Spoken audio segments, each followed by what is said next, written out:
Bien, la siguiente ponencia y con la cual cerramos nuestro programa, estará a cargo del licenciado Pablo Quiroga.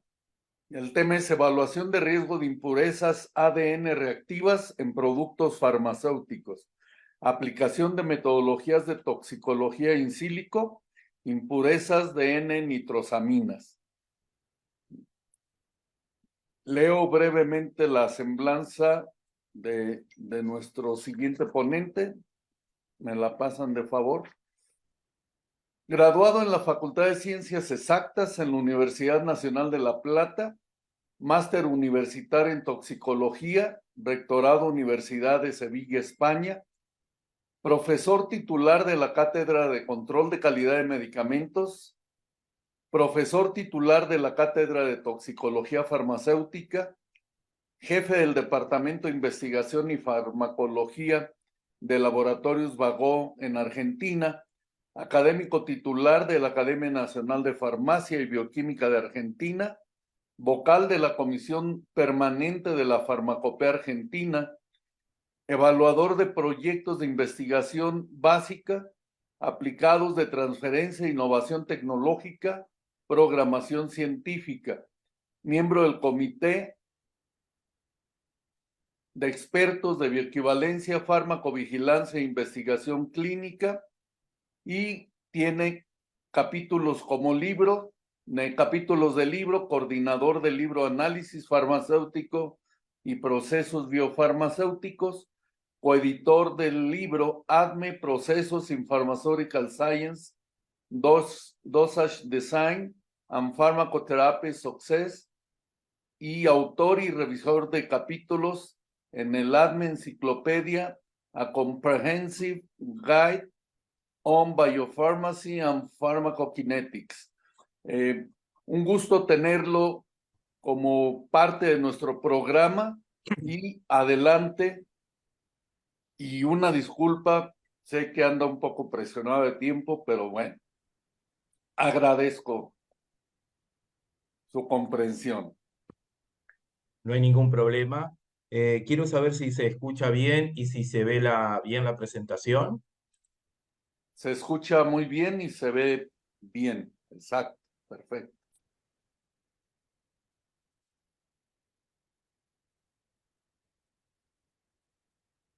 Bueno, ante todo, buenas noches para todos.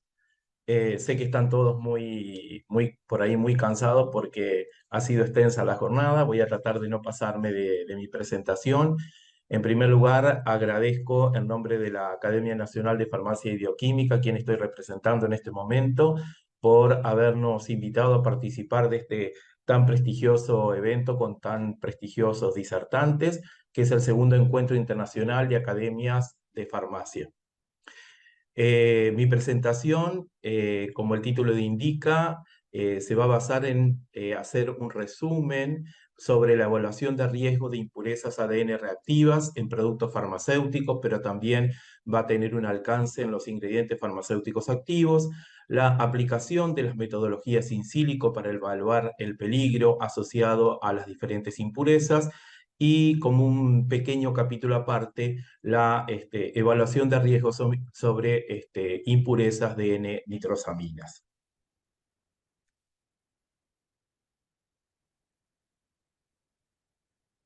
El contenido que voy a tratar de desarrollar durante la presentación es, en primer lugar, impurezas, definición y consideraciones generales, es decir, definir las impurezas dentro del marco de esta presentación.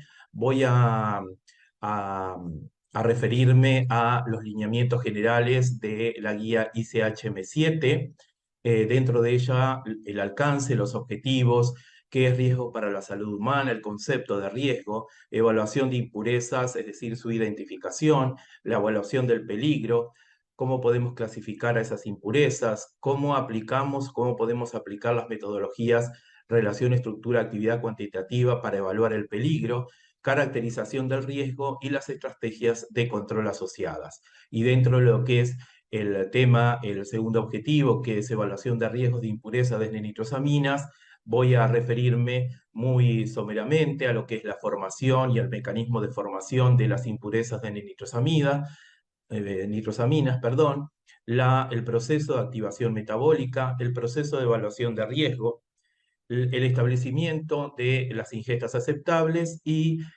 voy a hacer una referencia al nuevo enfoque que ya está publicado en las diferentes guías de las autoridades regulatorias, que es un enfoque muy interesante que se llama de categorización y potencia carcinogénica para las N-nitrosaminas, y unas breves conclusiones al final.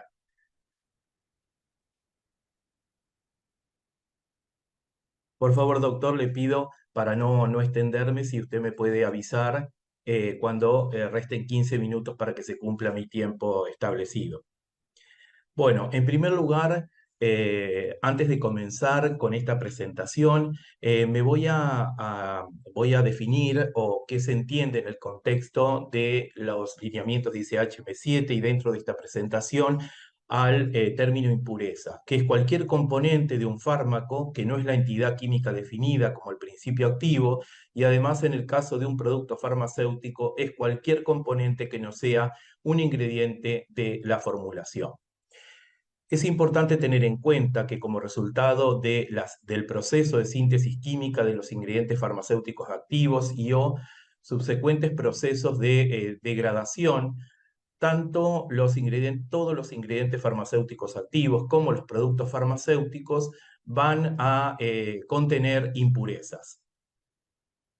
La mayoría de esas impurezas están enmarcadas dentro de los lineamientos de las guías ICH U3A, que es para impurezas para nuevos ingredientes farmacéuticos activos, y los lineamientos de la guía ICH U3B, que es las impurezas para, para productos farmacéuticos. Pero estos lineamientos que nos hablan sobre un marco para la calificación y también para el control de la mayoría de las impurezas no tienen el alcance sobre las impurezas ADN reactivas, que es el objetivo de esta presentación. Por lo tanto, nos vamos a referir a los lineamientos de la guía ICH-M7, cuyo objetivo específico es las impurezas ADN reactiva, es decir, aquellas que pueden generar un daño de manera directa sobre el ADN. Pero por otra parte, estos lineamientos de ICH-M7 de alguna manera no están incluyendo a un determinado grupo de impurezas que son impurezas altamente potentes, que son lo que constituyen el grupo de Court of Concern. Y dentro de ese grupo de impurezas de Court of Concern tenemos las impurezas de N-nitrosaminas. Es por eso que en esta presentación tiene como dos objetivos. Un primer objetivo, los lineamientos de ICH-M7 para todas las impurezas mutagénicas, pero que no son de Court of Concern, y después vamos a referirnos a lo que es las impurezas de N-nitrosaminas. Como el título de mi presentación era evaluación de riesgo, me pareció apropiado definir qué es riesgo. El riesgo se define en términos de probabilidad de que ocurra un efecto adverso y lo podemos expresar dependiendo de dos factores principales: el peligro y la exposición. El peligro está dado por las propiedades intrínsecas que tiene una sustancia química que le permiten potencialmente causar un daño. Y la exposición, estamos hablando del contacto con el agente químico, ya sea el nivel al cual estamos expuestos, pero también la duración, el tiempo durante el cual estamos expuestos. Y por último, un término que es toxicidad intrínseca, que está relacionado con peligro, que es la capacidad intrínseca de un determinado agente o sustancia de generar un daño. Entonces, esto es importante considerar que el riesgo se mide en términos de probabilidad, que tiene dos factores que son peligro por exposición. El peligro, esa toxicidad intrínseca, la vamos a evaluar a partir de los datos de toxicidad. Y para una estructura o para un agente determinado, ese peligro no lo podemos modificar. Tiene una toxicidad intrínseca que está asociada, que es inherente a esa molécula en particular, pero sí lo que nosotros podemos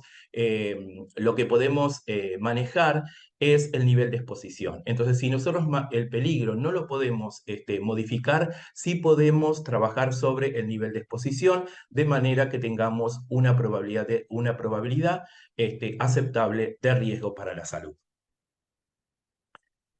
Los lineamientos de ICH-M7, que hablan específicamente y tienen el foco, como dije, en las impurezas mutagénicas o ADN reactivas, toman o enfatizan específicamente en el manejo del riesgo visto desde dos aspectos, un aspecto de seguridad y un aspecto de calidad.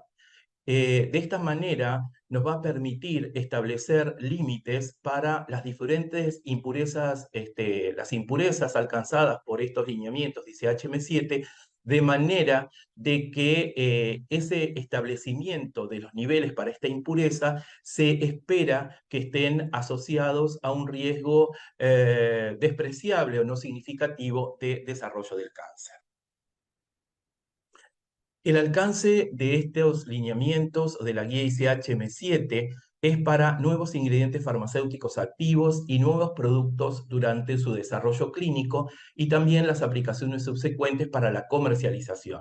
Ahora bien, esto quiere decir que todos los productos que ya han sido registrados o comercializados no deben en algún momento ser alcanzados por los lineamientos y cumplir con los lineamientos descritos en las guías ICH-M7. No, esto no es así. Porque todos aquellos productos que ya han sido, que están registrados o comercializados, que sufran modificaciones post-registro y que esas modificaciones post-registros estén asociadas a una modificación en el riesgo para la salud humana, van a estar alcanzadas por la guía ICH-M7. Algunos ejemplos en los cuales podemos citar es, por ejemplo, cambios en el proceso de síntesis del ingrediente farmacéutico activo, que eso puede generar o llevar a nuevas impurezas o que se deban aumentar los límites en el criterio de aceptación para esas impurezas existentes. También un cambio en el proveedor del ingrediente farmacéutico activo, si utiliza una ruta de síntesis diferente, porque esto modificaría el perfil de impurezas y entonces hay que tener una nueva evaluación.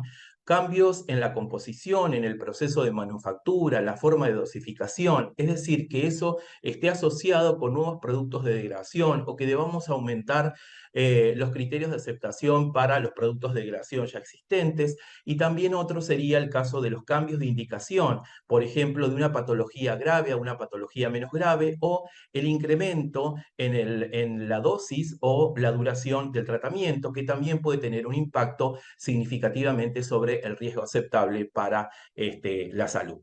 Están fuera del alcance de estos lineamientos, dice HM7, los ingredientes farmacéuticos activos y los productos desarrollados con indicación para el tratamiento del cáncer avanzado, que esos están bajo el paraguas de la guía ICH-S9, los productos biológicos, biotecnológicos, péptidos, oligonucleótidos, radiofarmacéuticos, y dentro del punto de los péptidos, acá se abre una pequeña ventana porque ya hay péptidos, ¿no es cierto?, que se obtienen de manera sintética, por lo tanto, tal vez pueda ser que en algún momento los mismos sean alcanzados por los lineamientos descritos en la guía SHM7 y están exentos también los excipientes, excepto que sea un excipiente totalmente novedoso que estemos utilizando.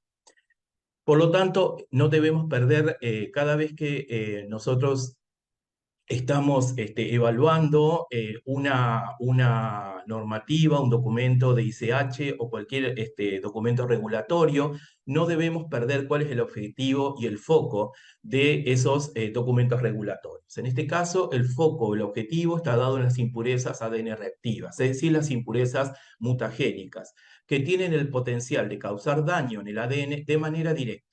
¿Por qué? Porque estas impurezas, aun cuando están presentes en pero muy bajos niveles, pueden conducir a mutaciones y por lo tanto potencialmente causar cáncer. Si nosotros hacemos memoria de cuáles son las etapas de la carcinogénesis química, recordemos que las etapas son tres: una etapa de iniciación, una etapa de promoción y una etapa de progresión, donde la etapa de iniciación es un evento genético y está asociado con la mutación. También estos lineamientos indican específicamente que hay otras genotoxinas, pero que no son mutagénicos y por lo tanto, si no son mutagénicos, van a actuar mediante un mecanismo con umbral y por lo tanto, a los niveles en que se van a encontrar en los ingredientes farmacéuticos activos, como impurezas en los ingredientes farmacéuticos activos o en los productos farmacéuticos, no son de riesgo para el humano. El objetivo entonces es el foco, las impurezas ADN reactivas, es decir, aquellas que van a ser lo que se llaman los carcinógenos genotóxicos, que actúan por un mecanismo sin umbral, y el objetivo final es limitar el riesgo posible del cáncer en el humano asociado con la exposición a impurezas potencialmente mutagénicas. Estas impurezas, que son los carcinógenos, las impurezas mutagénicas, son determinadas generalmente mediante el ensayo de mutación reversa en bacterias o también conocido como test de Ames. Entonces, la evaluación del potencial mutagénico lo vamos a hacer a partir del ensayo de mutación reversa en bacterias y realizado apropiadamente bajo los lineamientos de OSD o las guías de ICH y bajo buenas prácticas de laboratorio, por supuesto, pero también podemos predecir la mutagenicidad en bacterias mediante la evaluación aplicando metodologías computacionales o metodologías in silico que están basadas en la relación estructura-actividad y que es parte también dentro del objetivo de esta presentación. Hay un concepto que es muy importante, que no es un concepto nuevo, pero sí está incluido dentro de estos lineamientos, dice HM7, que es un concepto que es un valor numérico que se denomina umbral de preocupación toxicológica o threshold toxicological concern, desde el punto de en inglés, que podríamos llamar, entre comillas, como una dosis virtualmente segura. Ese valor numérico está definido como 1,5 microgramos día y que es un valor numérico de riesgo de cáncer de 1 en 100.000 cuando estamos expuestos a una sola impureza. Eso es un exceso teórico de cáncer con respecto al basal. Podemos también definirlo como la dosis más alta en microgramos día, a la cual podemos indicar con una alta probabilidad que el incremento resultante en el riesgo de cáncer por encima del basal es insignificante o despreciable, que se fija en 1 en 100.000. Para los alimentos es de 1 en 1.000.000, pero en el caso de los productos farmacéuticos, como aportan un beneficio terapéutico al paciente, se considera apropiado de 1 en 100.000. El primer paso que nosotros tenemos que hacer cuando vamos a hacer una evaluación de riesgo es identificar las impurezas impurezas reales, actuales, entre comillas, este término, e impurezas potenciales, tanto en el ingrediente farmacéutico activo como en el producto farmacéutico. Acá es muy importante y es muy interesante que todos los lineamientos de ICH están linkeados entre sí. Vamos a ver que si bien los lineamientos o las guías ICH-Q3A y, y la guía ICH-Q3B, que habla de impurezas que no son mutagénicas, nos van a definir cuándo tenemos que identificar las impurezas en el caso de los lineamientos para ICH-B7.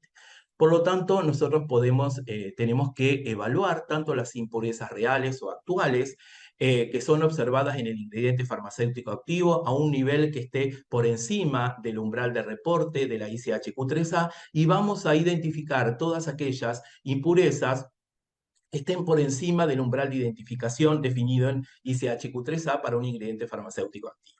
En el caso de los productos de degradación, son los productos actuales o reales, están en el ingrediente farmacéutico activo, son aquellos observados en el ingrediente farmacéutico activo durante las condiciones propuestas de almacenamiento a largo plazo y en el envasado primario y secundario.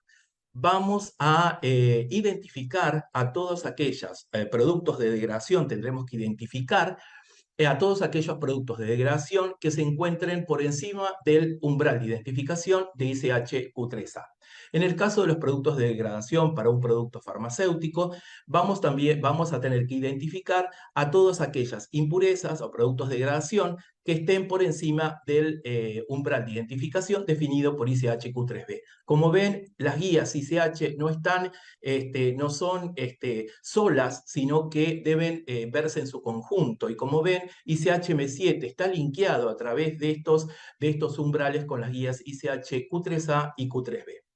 Por otro lado, dijimos que la identificación o la evaluación tenía que estar apuntando a las impurezas actuales o reales, pero también a las impurezas potenciales. Es decir, aquellas impurezas que se espera razonablemente que puedan estar presentes en el ingrediente farmacéutico activo, en el producto farmacéutico, durante el almacenamiento en las condiciones estipuladas.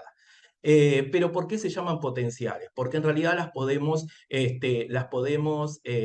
predecir a partir de los estudios de degradación forzada, tanto en el ingrediente farmacéutico activo como en el producto farmacéutico, y también a partir de los estudios de estabilidad acelerada a 40 grados centígrados, 75% humedad relativa, 6 meses, o en estudios confirmatorios de fotoestabilidad, y vamos a tener que identificar a todos aquellos productos de gradación que estén formados a un nivel mayor del umbral de identificación, dice Q3B, Q3A o Q3B, dependiendo si es para ingrediente farmacéutico activo o producto farmacéutico. Como les dije anteriormente, el término potencial es porque nosotros esperamos razonablemente que esos productos de degradación que se formen durante estas condiciones de estudios de estabilidad puedan estar presentes de manera razonable en el ingrediente farmacéutico activo, el producto farmacéutico. Son potenciales hasta que nosotros podamos verificar que ese tipo de productos de degradación los podemos identificar o son observados en las condiciones de almacenamiento a largo plazo. En ese momento dejarían de ser productos de degradación potenciales. Y todas aquellas productos de degradación o impurezas, como su término general, como definimos en una de las primeras diapositivas, van a identificadas y que conocemos su estructura, las vamos a tener que evaluar desde el punto de vista de su potencial mutagénico. Por lo tanto, ¿cómo es este proceso de evaluación de riesgo? Comenzamos identificando las impurezas y productos de degradación potenciales y actuales o potenciales y reales, y posteriormente esas impurezas que están por encima cuyo nivel en las que se encuentran están por encima del umbral de identificación definidos por las guías ICH Q3A y Q3B, vamos a tener que proceder a la evaluación del peligro. ¿Cómo evaluamos el peligro? ¿Qué nos estamos refiriendo? Nos estamos refiriendo que esa evaluación del peligro la vamos a poder realizar mediante la evaluación en base de datos de carcinogenicidad o mutagenicidad en bacterias que estén disponibles en estas bases de datos, es decir, estudios experimentales. Pero sí es importante que por más que tengamos estudios experimentales para una impureza determinada, debemos evaluar la calidad y confiabilidad de los estudios a partir del cual se obtuvieron esos resultados.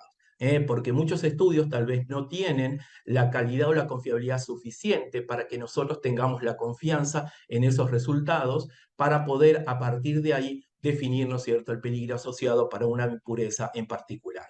Si nosotros no contamos con información asociada a esa impureza, lo que vamos a recurrir es a la aplicación de las metodologías in silico o metodologías computacionales que están basadas en la relación cuantitativa estructura-actividad para poder predecir la mutagenicidad en bacterias. Como siempre, recordemos el foco. Los puntos finales que están asociados con el objetivo de los lineamientos de la ICH-M7 son las impurezas ADN reactivas, es decir, impurezas mutagénicas y carcinogénicas. Posteriormente, una vez que nosotros tenemos evaluado el peligro o identificado el peligro que está asociado a esas impurezas que nosotros hemos identificado previamente, tenemos que caracterizar el riesgo, es decir, caracterizar la curva dosis-respuesta y poder derivar una ingesta aceptable segura. A partir de esa ingesta aceptable segura, vamos a poder calcular o establecer un límite aceptable, y ese límite aceptable ya se transforma de un dato de seguridad, que es la ingesta aceptable, en un dato de calidad, y es el que me va a definir la especificación y también los límites de cuantificación para los procedimientos analíticos que vamos a utilizar para cuantificarla, y también, por supuesto, las medidas de control que estén asociadas a cada una de estas impurezas con su peligro asociado. Por lo tanto, la ICH clasifica a las impurezas permite clasificar a las impurezas en 5 clases o 5 categorías. Como les dije anteriormente, esto está basado en la evaluación del peligro asociado a cada impureza. Les dije anteriormente también que esa evaluación del peligro podía ser a partir de la evaluación de datos experimentales en bases de datos con los puntos finales de carcinogenicidad y mutagenicidad en bacterias, y que si no contábamos con esos datos íbamos a recurrir a los modelos o las metodologías computacionales basadas en la relación estructura-actividad cuantitativa. Por lo tanto, las impurezas se pueden clasificar de clase 1 a clase 5 cuando tenemos datos experimentales de calidad y confiables de que una impureza es carcinogénica y mutagénica, la categorizamos como clase 1. Si tenemos datos experimentales de mutagenicidad y los mismos son de calidad, pero el potencial carcinogénico es desconocido porque no hay datos experimentales, la clasificamos como clase 2. Y si encontramos datos experimentales de que no es mutagénico, la podemos clasificar como clase 5. Ahora bien, son 5 clases, solamente dijimos que a partir de los datos experimentales podemos clasificar como clase 1, clase 2 o clase 5. ¿Qué pasa con las clase 3 y clase 4? Y también vamos a ver que podemos también aplicar los modelos computacionales a las clases 5. Es decir, que si nosotros ahora no tenemos para una impureza en particular, no tenemos datos o no los consideramos adecuados desde el punto de vista de la confiabilidad y calidad de esos datos, de los estudios con que fueron obtenidos esos datos, vamos a generar predicciones mediante la aplicación de metodologías computacionales, metodologías in sílicos basadas en la relación estructura-actividad cuantitativa. Pero los lineamientos, el lineamiento ICH nos indica que deben ser utilizadas dos metodologías complementarias, es decir, una metodología basada en la regla de experto y otra metodología basada en la estadística. Es interesante que cuando nosotros aplicamos o combinamos dos metodologías que son complementarias, que es requerimiento regulatorio, es importante porque nos va a disminuir eh, la frecuencia de falsos negativos, que es lo peor que nos puede pasar. Es decir, que digamos que una impureza no es mutagénica, pero digamos que no es mutagénica cuando en realidad es mutagénica. Ahora, es interesante también saber que cuando utilizamos dos metodologías, vamos a poder tener resultados que son concordantes o resultados que son discordantes entre ellos, y ahí vamos a tener que aplicar una matriz de riesgo para la toma de decisiones. Por lo tanto, nosotros tenemos una impureza que no tenemos datos experimentales en cuanto a puntos finales de mutagenicidad y carcinogenicidad, y vamos a generar la predicción a partir de la aplicación de los modelos in silico, metodologías in silico, cuya foco está puesto en la predicción de la mutagenicidad en bacterias. Si la molécula de la impureza presenta una estructura de alerta relevante, la vamos a clasificar como clase 3. Acá, en este caso, nosotros podemos tener dos caminos.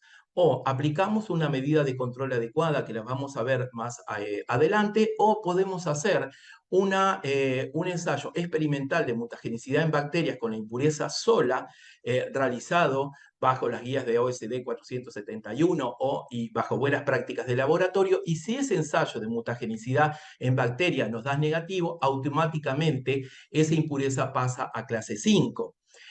Ahora, si ese ensayo nos da positivo, automáticamente esa impureza es clasificada como clase 2, porque ya sería un mutagénico con datos experimentales.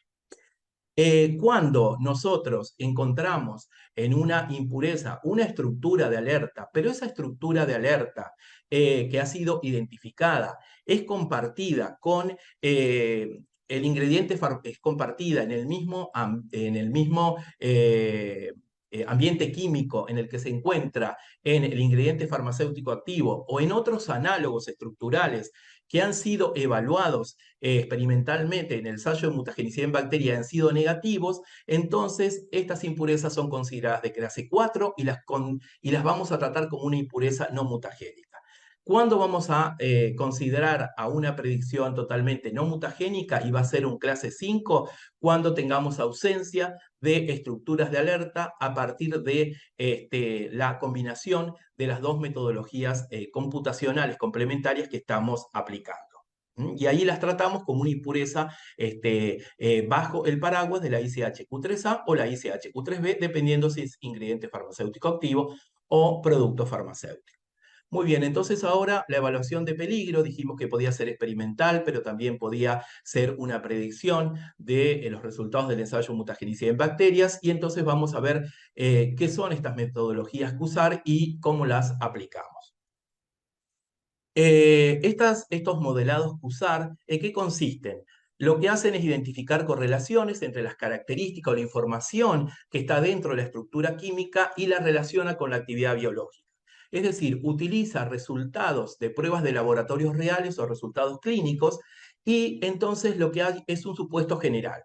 Todas aquellas moléculas similares exhiben similares propiedades físico-químicas y biológicas para un punto final toxicológico determinado. Y vamos a realizar predicciones de la actividad biológica de un compuesto basándose en su estructura química. Es decir, ese compuesto no tenemos datos experimentales, pero nos vamos a basar en información de la estructura química para poder hacer una predicción del punto final que estamos evaluando, que en este caso es la predicción de mutagenicidad en bacterias. Tenemos dos metodologías, como les dije, las metodologías QSAR, que es cuantitativo, que es un modelo basado en la estadística con descriptores, mediante descriptores moleculares, y un modelo SAR, que es cualitativo, que es un modelo basado en la regla de Sperry. Por lo tanto, la primera metodología que me voy a referir, pero muy someramente, es la metodología sin sílicos basada en la estadística. En esto lo que se define o lo que se va a generar es un algoritmo que me va a relacionar la actividad biológica que yo estoy determinando, que en este caso es la mutagenicidad, que es lo que quiero predecir, que es función de diferentes descriptores moleculares. Los descriptores moleculares me están describiendo las características de la estructura química de la molécula que yo tengo que estudiar. ¿Cómo se construye esa base de datos? Bueno, lo primero que se hace es, a partir de una base de datos, vamos a buscar bases de datos confiables que tengan resultados positivos y negativos, estructuras que tengan resultados positivos y negativos para el punto final evaluado, que es la mutagenicidad en bacterias, y supónganse que seleccionamos 1000 agentes que tienen datos experimentales positivos o negativos en el ensayo de mutagenicidad en bacterias. Vamos a hacer una partición de esa base de datos y la vamos a generar dos grupos. Un grupo que lo vamos a llamar conjunto de entrenamiento y un grupo que lo vamos a llamar conjunto de prueba. Es decir, podemos decir que si teníamos 1000, vamos a poner 500 en el conjunto de entrenamiento y 500 en el conjunto de prueba. Dentro del conjunto de entrenamiento y dentro del conjunto de prueba tenemos sustancias que son positivas o negativas en el ensayo de mutagenicidad en bacterias. A partir del conjunto de entrenamiento vamos a derivar el modelo, es decir, vamos a calcular los descriptores moleculares, vamos a generar los diferentes modelos que usar, es decir, aquellos que me relacionan la actividad en función de los descriptores moleculares, y vamos a validar, ahora vamos a desafiar esos modelos que hemos desarrollado con las moléculas que constituyen el conjunto de prueba. Es decir, ese conjunto de prueba, que son moléculas que tienen resultados experimentales del ensayo mutagenicidad en bacteria, pero que no fueron utilizadas para desarrollar el modelo computacional, ahora vamos a calcular sus descriptores moleculares y lo vamos a evaluar mediante el modelo, y ahí vamos a ver, vamos a seleccionar el mejor modelo. Es decir, vamos a tener que evaluar, bueno, tengo todos estos positivos o todos estos negativos, cuando genero los descriptores moleculares de los positivos, ¿qué resultado me devuelve el modelo? Cuando genero descriptores moleculares de los compuestos que han dado negativo, ¿qué resultado o qué predicción me da el modelo? Entonces, lo que estamos acá definiendo es un algoritmo que me relaciona la actividad, que es una función de esos descriptores moleculares. La otra metodología in silico, que es basada en la regla de expertos, utiliza reglas o alertas estructurales que me permiten realizar predicciones de efectos toxicológicos específicos o mecanismos de toxicidad. ¿Qué son estas reglas? Estas reglas son derivadas de la literatura o a partir del análisis de una base de datos generados por científicos expertos. Incluyen en general una descripción del mecanismo de toxicidad asociado. ¿Y qué es una estructura de alerta? Es una subestructura molecular que puede activar, si está presente, puede activar un mecanismo o generar un efecto tóxico. Estas reglas pueden incluir situaciones donde la alerta puede ser desactivada en función de factores de mitigación de las características estructurales en la vecindad química, ¿no es cierto?, de la alerta estructural, y la reactividad de la estructura de alerta puede ser aumentada o eliminada por otra parte de la molécula. Es decir, que una molécula puede presentar una estructura de alerta, pero sin embargo ser inactiva biológicamente por estos factores que les comenté anteriormente. Una predicción positiva, ¿cuándo vamos a tener? Cuando la estructura de alerta está presente en el compuesto bajo estudio, pero que sin tener en cuenta los factores de desactivación. Si no está presente esa estructura de alerta, puede realizarse una predicción negativa, y siempre que hay predicciones negativas tenemos que hacer un análisis adicional. Entonces, los modelos QSAR que nosotros vamos a utilizar, no podemos utilizar cualquier modelo, sino que los modelos QSAR que vamos a utilizar deben cumplir con los principios generales de validación descritos en las guías de la OSD para la validación de los modelos basados en la relación estructura-actividad cuantitativa. Por lo tanto, para evaluar el peligro mediante la utilización de modelos computacionales, lo que tenemos que hacer es ingresamos el agente químico a evaluar dentro del sistema, y ese modelo nos puede dar distintos resultados. Un resultado negativo es una predicción negativa y el agente está dentro del dominio de aplicación del modelo. Positivo lo vamos a predecir como mutagénico. Indeterminado, hay una potencial incertidumbre para poder dar una categoría clara, si es positivo o negativo, o puede estar fuera del dominio de aplicación, es decir, que la estructura que estoy evaluando está muy alejada de las estructuras con las que generé la base de datos con la que generé el modelo computacional. Como les dije anteriormente, como estamos aplicando una combinación de dos modelos, las predicciones obtenidas a partir de estos modelos, esta combinación, pueden ser concurrentes o contradictorias o fuera del dominio también de aplicación. Por lo tanto, las diferentes situaciones que nos podemos encontrar, es decir, el modelo, la aplicación de los modelos computacional, no lo podemos pedir tampoco a estas metodologías in silico que nos resuelvan todas nuestras dudas en cuanto a la peligrosidad asociada a esa estructura que estamos evaluando, pero les dije que podíamos tener resultados concordantes o resultados discordantes. Entonces, la combinación de resultados que nos podemos encontrar son que la predicción mediante el modelo metodología in silico 1 sea positiva y mediante la 2 sea positiva, o que sea positiva para la 1 fuera del dominio de aplicación o con incertidumbre o equívoca para el segundo, la metodología in silico, positivo, negativo, es decir, todas estas combinaciones que se pueden dar. Por lo tanto, ahí lo que nosotros vamos a tener que hacer específicamente es aplicar una matriz de decisión para evaluar el riesgo cuando tengamos una decisión, cuando los resultados de los modelos que estamos utilizando no son concordantes. Amber y colaboradores, en un trabajo pero muy interesante, en el año creo 2015 o 2016, lo que hicieron es evaluar cuál era el riesgo de omitir una impureza mutagénica en función de los resultados o las predicciones obtenidas a partir de cada uno de los modelos computacionales aplicados. Es decir, podemos decir que es negativo con un bajo riesgo de que estemos omitiendo una impureza que realmente es mutagénica cuando los dos resultados o las dos predicciones obtenidas a partir de los modelos computacionales ambas son negativas, ¿no?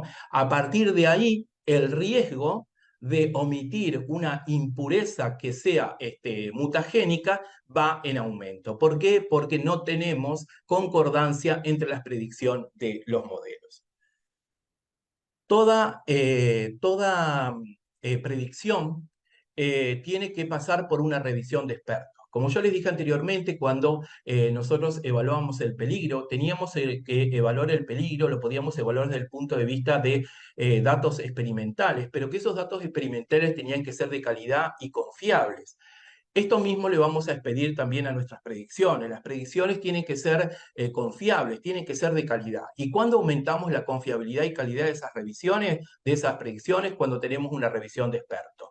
Es importante destacar que ninguna metodología in silico va a ser más confiable que la base de datos a partir de la cual ha desarrollado el modelo. Por lo tanto, ahí ya podemos ver que todos los datos experimentales bien realizados van a ser de mayor calidad y confiabilidad que cualquier predicción obtenida a partir de metodologías computacionales.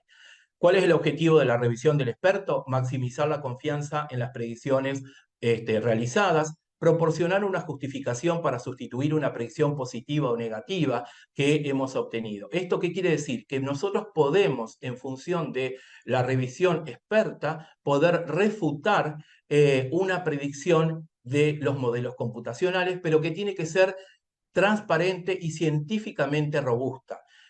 A diferencia de las metodologías computacionales que deben ser validadas mediante los lineamientos de OECD, la revisión de experto no puede ser validada. Por eso tiene que ser transparente, científicamente robusta. Entonces nosotros hemos podido, a partir de la evaluación de peligro, a partir de datos experimentales o a partir de la aplicación de las metodologías in silico, clasificar a las impurezas en 5 categorías en función del peligro que está asociado a ellas, teniendo en cuenta los puntos finales de mutagenicidad y carcinogenicidad. El siguiente paso que tenemos que realizar es El siguiente paso que tenemos que realizar es la caracterización del riesgo, es decir, un establecimiento, una derivación del nivel de ingesta aceptable. En el caso de las impurezas que están categorizadas o que pertenecen a la clase 1, que son carcinógenas mutagénicas, vamos a tener que derivar o establecer una ingesta aceptable a partir de datos de la potencia carcinogénica de ensayos, de bioensayo en roedores, de carcinogenicidad en roedores, es decir, a partir del valor de la dosis tumoral 50, vamos a realizar una extrapolación lineal a una probabilidad de 1 en 100.000. Es decir, que no vamos a poder decir que tenemos una dosis virtualmente segura, sino que estamos permitiendo un determinado nivel de probabilidad de riesgo. ¿Por qué? Porque en realidad dijimos que los carcinógenos genotóxicos o carcinógenos mutagénicos son estructuras que ejercen su mecanismo sin umbral.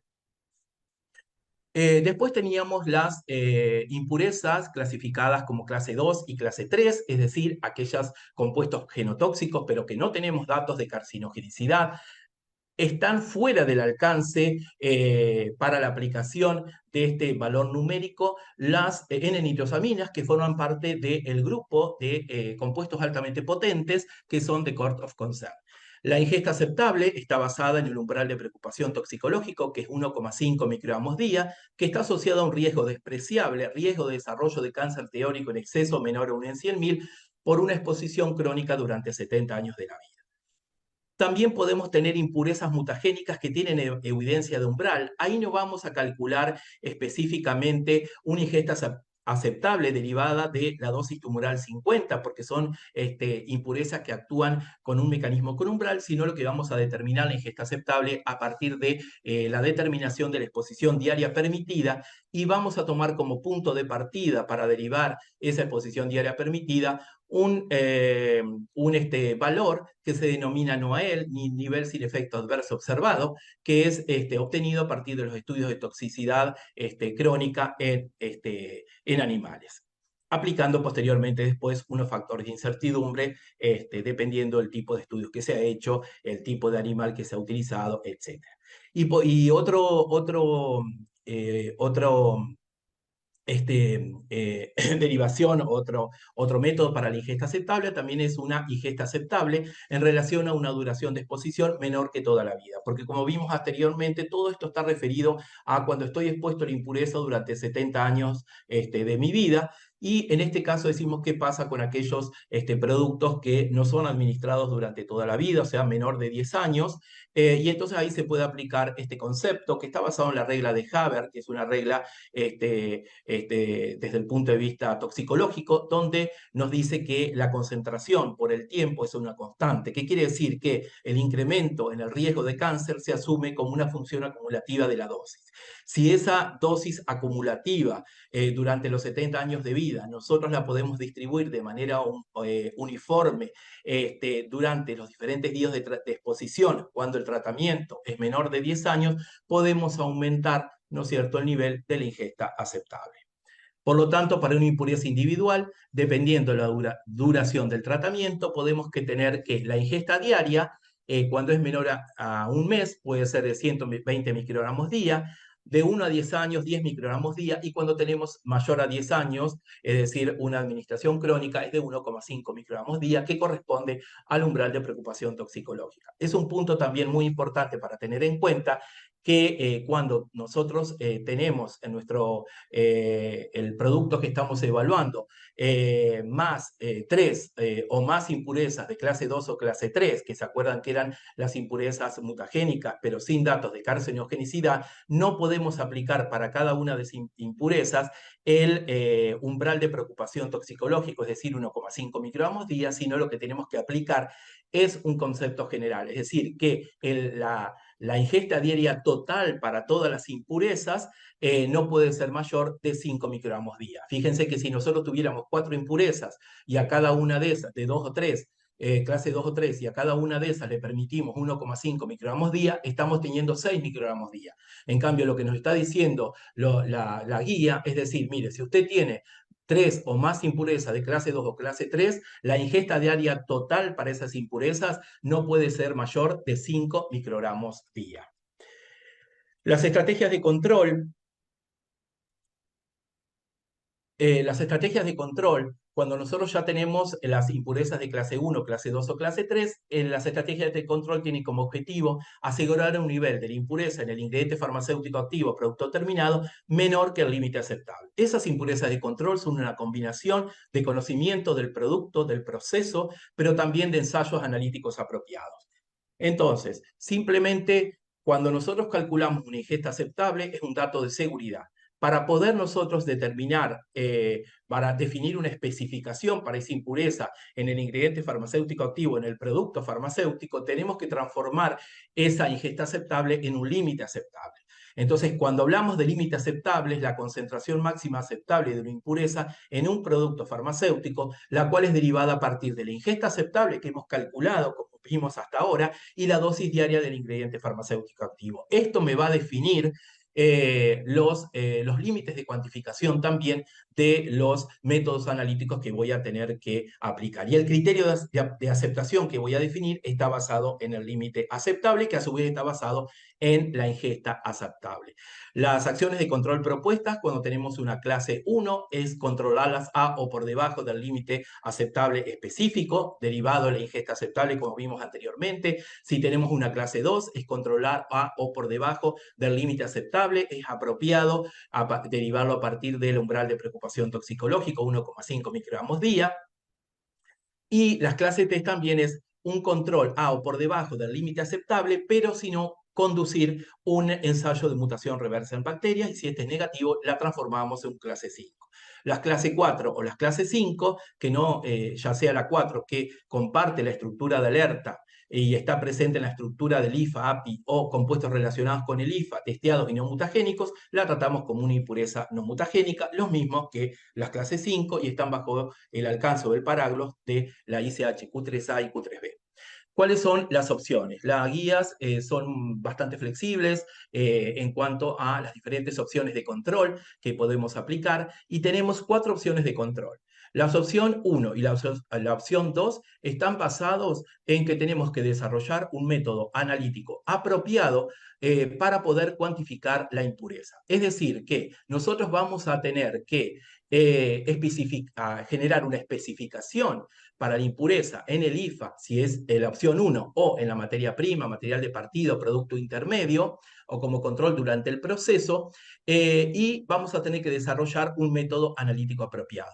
Acá es muy importante decir que uno piensa, bueno, entonces directamente vamos con la opción 1 o la opción 2, simplemente tener en cuenta que por los valores de ingestas aceptables y límites aceptables que están asociados con la dosis máxima diaria del ingrediente farmacéutico activo, son del orden muy bajo, de partes por millón o partes por billón. Por lo tanto, el desarrollo y validación de una metodología analítica para tener esa sensibilidad es sumamente complejo y también es un desafío. Por lo tanto, la opción 1 y la opción 2 deberían aplicarse en determinadas condiciones.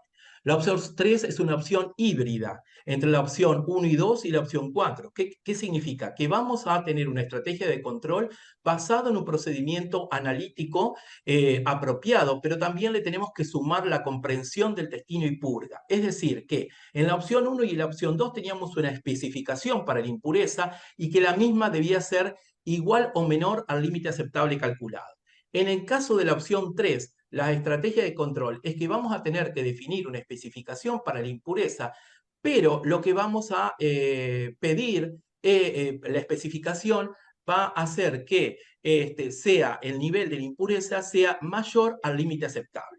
Ustedes me van a decir, pero ¿cómo? Mayor al límite aceptable, eso está asociado con un riesgo mayor a 100.000. Sí, es mayor le vamos a permitir que tengan los materiales de partida, etcétera, un nivel de la impureza mayor al límite aceptable en el ingrediente farmacéutico activo, porque eso va a estar asociado después con una comprensión del proceso de destino y purga. Es decir, que esa impureza, en función de las propiedades físico-químicas de la misma, como también de todas las diferentes etapas del proceso a la cual estamos, el proceso de síntesis para obtener el ingrediente farmacéutico activo, ese proceso me va a ayudar a remover la impureza tal que, si bien el nivel en los materiales de partida era mayor que el límite aceptable, en función de este proceso de remoción de la impureza, destino y purga de esa impureza por el proceso y por sus propiedades físico-químicas, el límite o el nivel que vamos a tener de esa impureza en el ingrediente farmacéutico activo, en el producto terminado,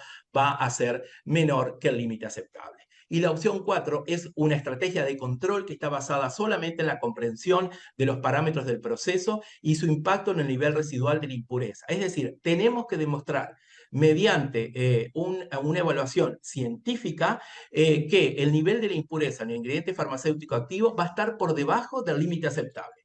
Si nosotros podemos determinar teóricamente, es decir, podemos evaluar un factor de purga predicho, que teóricamente la impureza va a ser removida durante el proceso a un nivel que sea menor que el nivel aceptable de impureza permitido en el IFA, directamente no es necesario que se coloque una especificación y por ende no va a tener que ser necesario el desarrollo analítico de ninguna metodología analítica.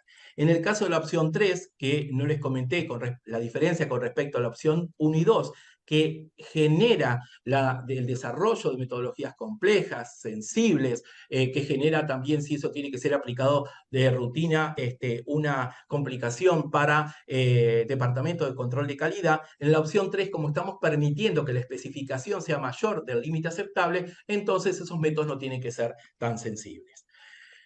Estos factores de purga, como les comenté anteriormente, simplemente son la combinación de parámetros físico-químicos de la impureza con las condiciones del proceso. ¿Y cuáles son los parámetros físico-químicos que tenemos que tener en cuenta? La reactividad, la solubilidad, la volatilidad, la ionización, los procesos físicos como cromatografía y cuál es el impacto que van a tener también los procesos físicos como resina secuestrante. Cada uno de esos parámetros físico-químicos, en función de las características de la estructura que estamos evaluando, le vamos a asignar una escala de factor de purga y vamos en cada etapa determinar un factor de purga por etapa y posteriormente un factor de purga general. Esto es cómo vamos a calcular o predecir el factor de purga de manera predicha, y vamos a tener que definir un factor de purga requerido y en función de la relación vamos a poder determinar si vamos por la opción 4, la opción 3, la opción 1 o la opción 2. Estrategia de control 1, 2, 3 o 4.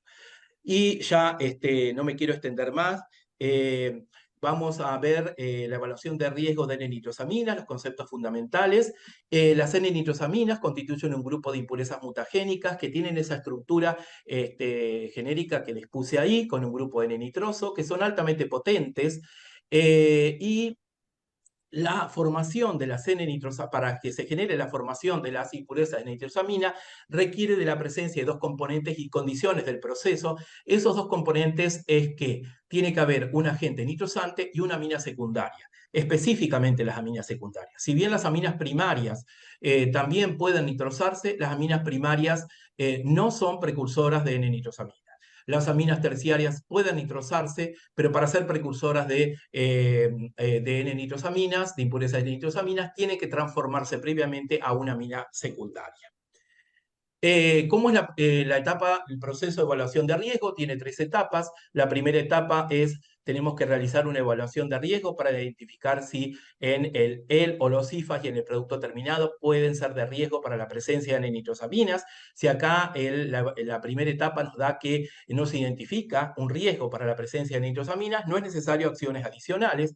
En la etapa 2, si se identifica un riesgo, debemos proceder a un ensayo confirmatorio experimental de manera de confirmar o refutar esa evaluación de riesgo, ¿no es cierto?, teórica que habíamos hecho previamente, y si se confirma la presencia de nitrosaminas por estos ensayos confirmatorios, los laboratorios deberán implementar medidas efectivas de control y mitigación de riesgo. Por supuesto que nosotros cuando empezamos la evaluación de riesgo, cuando uno empieza la evaluación de riesgo de N-nitrosaminas, uno no puede hacer todos los productos a la vez, sino que lo que se hace es una matriz de prioridades donde se tiene en cuenta la duración del tratamiento y la máxima dosis diaria.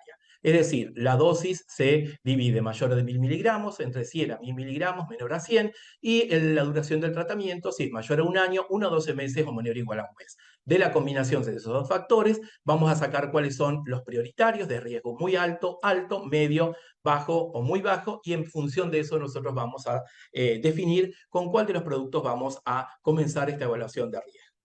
Es importante destacar que las impurezas de N-nitrosaminas son mutágenos indirectos, es decir, que deben activarse metabólicamente para poder generar el alquildiazonio, que va a ser aquel que va el tóxico último, que va a poder interaccionar con el ADN. El proceso de activación metabólica,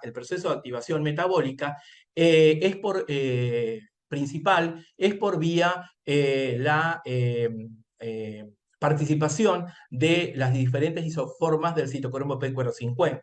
Digo que son diferentes isoformas del citocromo P450 porque dependiendo del tamaño, del peso molecular de la impureza, puede ser que sea la isoforma CIP2E1 u otras isoformas, ¿no es cierto?, para las impurezas más complejas, pero sí es importante que independientemente de cuál sea la isoforma, el citocromo P450 que participe en la activación metabólica de las N-nitrosaminas formadas, la vía principal y responsable del resultado de la actividad mutagénica y carcinogénica altamente potente es vía la hidroxilación de carbono alfa. Ese es el mecanismo más importante y les pido que lo recuerden. Entonces, hidroxilación, ¿no es cierto?, del carbono alfa es el mecanismo involucrado en la activación metabólica. Posteriormente, por supuesto, esto es una reacción enzimática, posteriormente va a haber una serie de reacciones químicas que va a llegar a la formación del alquildiazonio, que es el tóxico final, que por distintos mecanismos, sustitución nucleofílica SN1, sustitución nucleofílica SN2, van a poder interaccionar con el ADN formando un adducto de ADN. ¿Cómo podemos establecer los límites o las ingestas aceptables para las impurezas de N-nitrosamina? Simplemente tenemos dos escenarios posibles.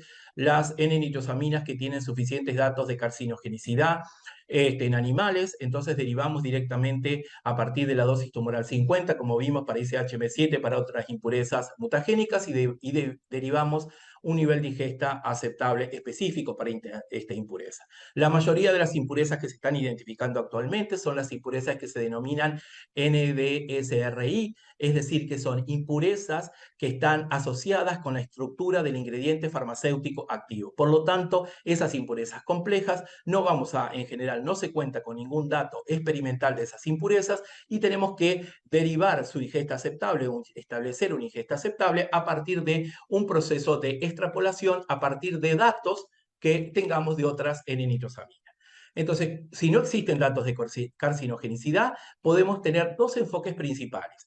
Aplicando el enfoque de categorización de potencia carcinogénica, que esto es nuevo, que lo vamos a ver muy someramente en un ratito, o también directamente si se dispone de una N-nitrosamina análoga con datos de carcinogenicidad suficientemente sólidos, ese dato de dosis tumoral 50 del análogo estructural a mi molécula que no fue evaluada, pero ese análogo estructural sí tengo datos experimentales de calidad y que tiene una dosis tumoral 50, se la extrapolo a mi molécula de N-nitrosamina que no ha sido evaluada y a partir de ahí puedo derivar una ingesta aceptable. Y si no, se puede aplicar, ¿no es cierto?, para cualquier N-nitrosamina un valor de umbral de preocupación toxicológico que para las mutagénicas que no eran de cortos concern era de 1,5 microgramos día, clase específico para las N-nitrosaminas es de 18 nanogramos por día. Por lo tanto, ahora me voy a referir como último, y ya terminando, y perdón porque creo que estoy excedido, el enfoque de categorización de la potencia carcinogénica para N-nitrosaminas. Este enfoque es un avance sustancial para establecer las ingestas aceptables de las N-nitrosaminas complejas o N-nitrosaminas que están asociadas a las estructuras de los ingredientes farmacéuticos activos, y entonces vamos a tener impurezas que son únicas para cada uno de los ingredientes farmacéuticos activos, por eso no vamos a tener datos experimentales de las mismas. Vamos a poder clasificar a las mismas a partir de este enfoque en 5 categorías. Categoría 1, categoría 2, categoría 3, categoría 4 y categoría 5, y cada una de esas categorías va a estar asociado con un límite de ingesta aceptable recomendado.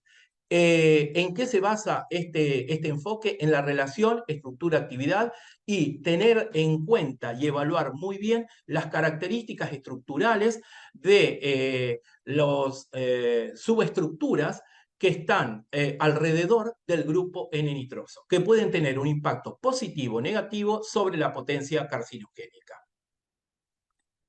Entonces, lo que tenemos es que el enfoque que fue publicado en julio del 2023 por la Agencia Europea de Medicamentos y en agosto del 2023 por la FDA, tiene una pequeña diferencia entre ambas, porque acá, como yo les marqué, el 18, la categoría 1 para la Agencia Europea de Medicamentos es de 18 nanogramos día, correspondiente al umbral de preocupación toxicológico, clase específico para N-nitrosaminas.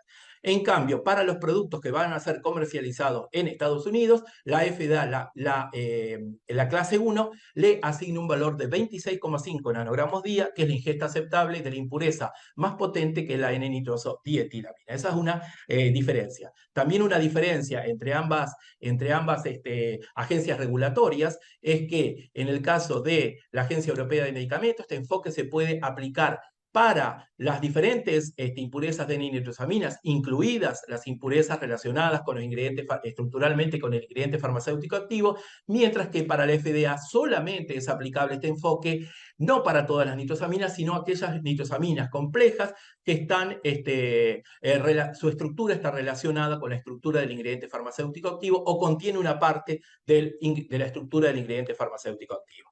Este enfoque entonces está basado en una evaluación de las características estructurales, activadoras o desactivadoras presentes en la molécula. Nosotros vemos que este es el grupo N-nitroso y entonces lo que vamos a tener que observar son las características estructurales o las subestructuras moleculares en la vecindad química del grupo N-nitroso, vecindad, ¿no es cierto?, entre comillas. ¿A qué llamamos características estructurales activadoras y desactivadoras? Son subestructuras moleculares que están asociadas con un aumento o disminución respectivamente de la potencia carcinogénica. Es decir, este enfoque está basado en en el concepto de relación estructura-actividad que fue desarrollado por dos autores que son Cross y colaboradores y Ponting, y también el otro paper muy interesante de cómo derivaron, ¿no es cierto?, cuál era el impacto que tenían las diferentes características estructurales alrededor del grupo N-nitroso, permitieron saber si el impacto era significativo o no. ¿Qué asume este enfoque? Asume que la activación metabólica vía el mecanismo de alfa hidroxilación es el responsable de la respuesta mutagénica y carcinogénica altamente potente asociado a muchas de las N-nitrosaminas.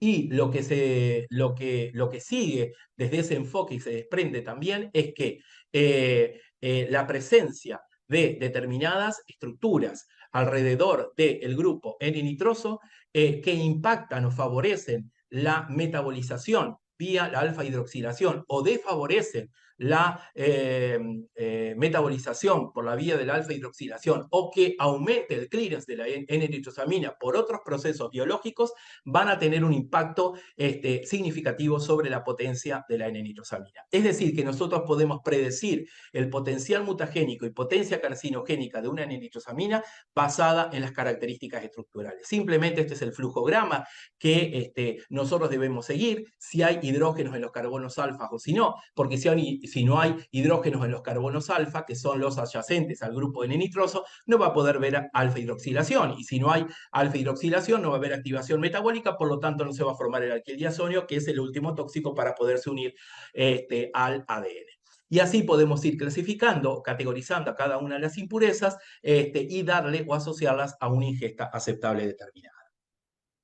Esto solamente es válido cuando estamos presente una sola impureza, porque cuando tenemos más de una impureza debemos hacer consideraciones adicionales. En el caso nosotros no podamos categorizar a las impurezas de acuerdo a este enfoque en clase 1, clase 2 o clase 3, clase 4 y 5, que son de 1500 nanogramos día, lo que vamos a tener es que calcular un score de potencia. Fíjense, a partir de este valor, que es 1500, categoría 5,